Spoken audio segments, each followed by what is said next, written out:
नमस्कार दोस्तों, आप सभी लोगों का अपने इस चैनल में स्वागत करते हैं।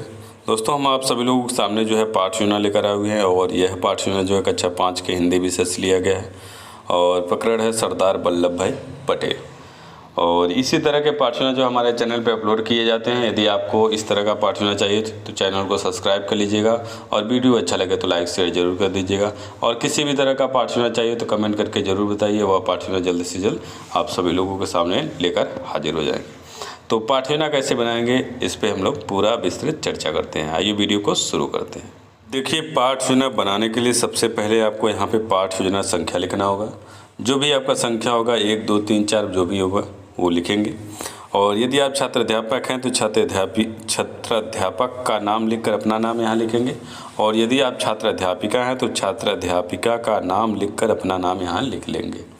फिर उसके बाद विद्यालय का नाम, जिस विद्यालय में आप पाठशून्य पढ़ाएंगे वह विद्यालय का नाम लिखा जाएगा यहाँ पे। फिर उसके बाद ऐसे कॉलम बनेगा, इसमें आपका दिनांक होगा, जिस डेट को आप पाठशून्य बनाएंगे वह डेट डालेंगे। कक्षा आपका 5 होगा, विषय आपकी हिंदी होगी, उप विषय आपका गद्य होगा।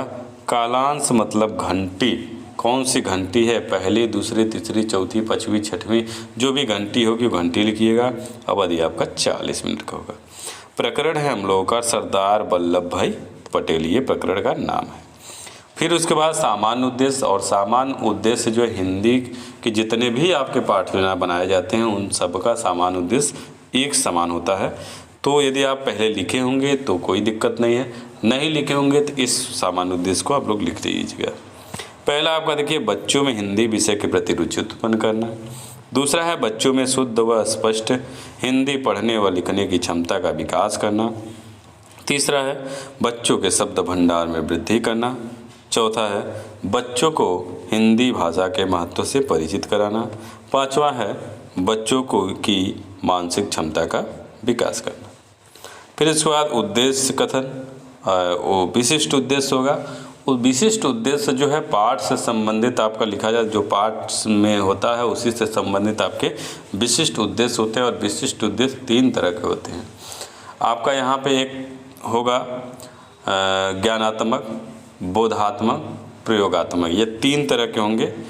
यानी एक में जानकारी हासिल करेंगे, दूसरे में समझेंगे, तीसरे में उस कार्य का पालन करेंगे, काम को करेंगे, प्रयोग करेंगे उसका। तो पहला आपका यहाँ पे देखिए, बच्चे देश के महान क्रांतिकारियों के बारे में जान सकेंगे। दूसरा है बच्चे देश के क्रांतिकारियों की वीरता को समझ सकेंगे। तीसरा है बच्चे देश के क्रांतिकारियों के आदर्शों को अपने जीवन में पालन कर सकते। फिर उसके बाद आपका सहायक सामग्री, सहायक सामग्री में चाक, डस्टर, श्यामपट्ट, सरदार वल्लभ भाई पटेल का चित्र व अन्य कक्षा उपयोगी सामग्री। फिर इसके बाद शिक्षण विधि, शिक्षण विधि में प्रश्नोत्तर विधि, व्याख्यान विधि और भी कोई विधि होगी तो लिख लेंगे आप। फिर उसके बाद पूर्व ज्ञान, पूर्व ज्ञान में बच्चे अपने देश के बारे में सामान्य जानकारी रखते हैं। फिर उसके बाद प्रस्तावना के प्रश्न, प्रस्तावना के प्रश्न में ऐसे 3 कॉलम बनेगा। एक में आपका क्रम संख्या, दूसरे में छात्र अध्यापक छात्र अध्यापिका कथन, तीसरे में छात्र छात्रा कथन। यहाँ पे पहला प्रश्न हो जाएगा, आपका गांव किस राज्य में है, तो बच्चे जवाब देंगे उत्तर प्रदेश। आप जिस भी प्रदेश के होंगे वह प्रदेश अपना यहाँ लिख लीजिएगा। फिर उसका दूसरा होगा कि उत्तर प्रदेश किस देश में है, तो भारत में है। भारत को गुलाम कौन बनाया था, अंग्रेजों ने बनाया था। अंग्रेजों से आज़ादी दिलाने वाले नेता कौन थे जिन्हें लौह पुरुष कहा जाता था, तो बच्चे मौन हो जाएंगे, समस्यात्मक प्रश्न हो जाएगा। उसके बाद आपका उद्देश्य कथन में आएंगे कि बच्चों आज हम लोग सरदार वल्लभ भाई पटेल नामक पाठ का विस्तृत अध्ययन करेंगे। फिर उसके बाद प्रस्तुतिकरण, और प्रस्तुतिकरण में जब पाठ जो है बड़ा होता है तो कई अनुमितियों में बांट के किया जाता है। तो हम यहाँ पे 2 अनुमिति में आपको करके दिखाए हुए हैं, बाकी की अनुमितियों को आप लोग पूरा करिएगा। देखिए यहाँ पे प्रथम अनुमिति में बम्बई से लेकर झबेर भाई किसान थे यहाँ तक रहेगा। इसमें आपका आदर्श वाचन, और आदर्श वाचन में क्या होगा कि छात्र अध्यापक छात्र अध्यापिका द्वारा उचित स्पष्ट उच्चारण तथा आरोह अवरोह एवं विराम चिन्हों को ध्यान में रखकर गद्यांश का आदर्श वाचन किया जाएगा और छात्र जो है ध्यानपूर्वक सुनेंगे। फिर इसके बाद अनुकरण वाचन, अनुकरण वाचन में कक्षा के कतिपय छात्रों द्वारा पाठ का अनुकरण वाचन किया जाएगा और अन्य छात्र अनुकरण करेंगे। फिर उसके बाद काठिन्य निवारण। काठिन्य निवारण में छात्र अध्यापिका पाठ के कठिन शब्दों का उच्चारण करेंगे और छात्र जो है कठिन शब्द का उच्चारण करेंगे। फिर उसके बाद देशभक्त का यहाँ पे शब्द अर्थ होगा, शब्द होगा देशभक्त, उसका अर्थ होगा देश के प्रति प्रेम तथा भक्ति का भाव रखने वाला। लौह पुरुष का मतलब होगा कि वल्लभ भाई पटेल को उनके साहस एवं मन की दृढ़ता के लिए लोगों द्वारा दी गई ये उपाधि आपका है। नित्य का होगा रोजाना, सलाह का होगा राय सम्मति, सलाह का मतलब होगा क्षण। फिर उसके बाद विचार विश्लेषणात्मक प्रश्न। तो पहला प्रश्न होगा सरदार वल्लभ भाई पटेल ने अंग्रेजों को क्या कहा। बच्चे मौन हो जाएंगे। फिर उसके बाद जब व्याख्या करेंगे तो छात्र जो है ध्यानपूर्वक आपकी व्याख्या को सुनेंगे। सरदार वल्लभ भाई तब कहे हैं तो व्याख्या किया जाएगा कि मुंबई की एक सभा में गरजते हुए सरदार वल्लभ भाई पटेल ने कहा कि अंग्रेज भारत को जितनी जल्दी आज़ाद कर दें उतना ही अच्छा होगा, यदि देरी की गई तो उनके लिए खराब बात होगी। फिर उसके बाद दूसरा प्रश्न आपका कि पटेल जी का जन्म कब और कहाँ हुआ था। बच्चे मौन हो जाएंगे। फिर उसके बाद व्याख्या किया जाएगा और जब व्याख्या किया जाएगा तो छात्र जो है ध्यानपूर्वक आपकी बातों को सुनेंगे। अब आपका व्याख्या में होगा कि वल्लभ भाई पटेल का जन्म 31 अक्टूबर 1875 को गुजरात के पेटलाद के करमसद गांव में हुआ था। उनके पिता का नाम झवेर भाई पटेल था और वे एक किसान थे। उनकी माता का नाम लाड़बाई था। फिर उसके बाद आपका द्वितीय अनुवृत्ति, और द्वितीय अनुवृत्ति में आपका जो है सरदार पटेल से लेकर पुरस्कार भी मिला तक यहाँ तक रहेगा। आदर्श वाचन और अनुकरण वाचन दोनों जैसे पहले किया गया उसी तरह से किया जाएगा। फिर उसके बाद विचार विश्लेषणात्मक प्रश्न होगा। फिर तीसरा प्रश्न होगा कैसे पता चला कि वल्लभ भाई पटेल साहसी होंगे। फिर उसके बाद बच्चे मौन हो जाएंगे। फिर उसके बाद व्याख्या किया जाएगा और जब व्याख्या किया जाएगा तो छात्र जो है ध्यानपूर्वक सुनेंगे। अब व्याख्या में होगा कि बचपन में वल्लभ भाई पटेल की आँख के पास फोड़ा निकल आया था। बहुत दवा कराने के बाद भी ठीक नहीं हुआ।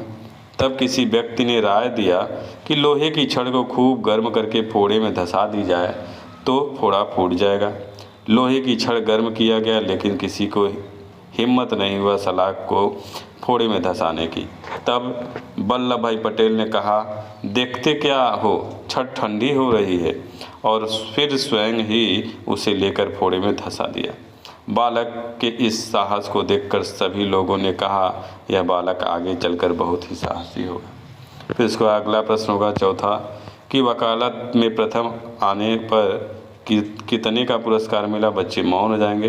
फिर उसके बाद व्याख्या किया जाएगा और जब व्याख्या किया जाएगा तो छात्र जो है ध्यानपूर्वक सुनेंगे। अब व्याख्या में होगा कि सरदार वल्लभ भाई पटेल ने 22 वर्ष की उम्र में नाडियाद स्कूल से मैट्रिक परीक्षा पास किया। फिर मुख्तारी परीक्षा पास करके गोधरा में मुख्तारी करने लगे। उसके बाद वकालत पढ़ने के लिए विदेश चले गए जहाँ पर वह रहते थे। वहाँ से पुस्तकालय 11 मील दूर था। वह प्रतिदिन सुबह उठकर पुस्तकालय जाते और शाम को बंद होने पर वहाँ से लौट आते थे। अपने इसी अध्ययन के कारण वे उस साल वकालत की परीक्षा में प्रथम स्थान प्राप्त किया, जिसके कारण उन्हें 50 पाउंड का पुरस्कार भी मिला। तो ये हम लोग का व्याख्या हो गया। फिर उसके बाद बोधात्मक प्रश्न। बोधात्मक प्रश्न में पहला होगा वल्लभ भाई पटेल का जन्म कब हुआ था। दूसरा होगा पटेल जी की आंख पर क्या हो गया था। तीसरा होगा वकालत पढ़ने के लिए वे कहाँ चले गए। फिर श्याम पटकार में छात्र अध्यापिका छात्रों को काठिन्य निवारण अपनी कॉपी पर लिखने को कहेंगे। फिर इसके बाद निरीक्षण में जब छात्र श्याम पटकार कर रहे होंगे तब छात्र अध्यापिका कक्षा में घूम कर निरीक्षण कार्य करेंगे। फिर इसके बाद पुनरावृत्ति प्रश्न। पुनरावृत्ति के प्रश्न में पहला प्रश्न होगा पटेल जी के पिता का क्या नाम था। दूसरा होगा पटेल जी मैट्रिक की परीक्षा कितने साल में पास किया।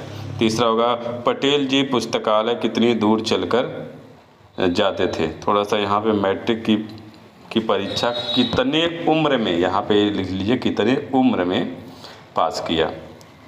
फिर उसके बाद गृहकार में सरदार वल्लभ भाई पटेल के जीवन से हमें क्या प्रेरणा मिलती है संक्षेप में लिखना है। बच्चों को ये गृहकार दिया जाएगा।